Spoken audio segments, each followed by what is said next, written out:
Are there red flags? And if there are, what are those red flags that give you an indication as a practice leader that that physician may not be in it with you for the long haul? Yeah, great question, Daniel. Where do we start Yeah. on the red flag? The answer is yes, there definitely are, but there are some that are specific to the individual. Tony had mentioned the disconnect, right? And a disconnect, where does that come from? Not being able to truly know your employee, your physician, that person who's an employee of your organization, being too far apart.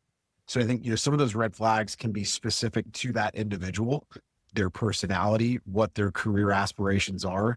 So I think it really starts from even before they start, even the pre-boarding, the onboarding. I think, our paper touches on, all these subjects, but it's making them feel heard, welcomed from the very beginning, or even, as I mentioned, before they start.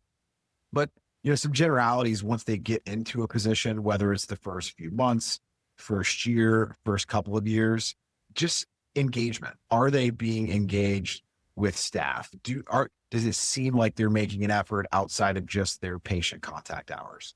Are they getting involved in the community? Are they getting involved in events that the hospital might be putting on in the area? So that's a pretty basic barometer across the board, is just to typically look at engagement. How happy do they seem? Are they stressed? Are they, worried about their income guarantee going away at the end of 1 year or 2 years?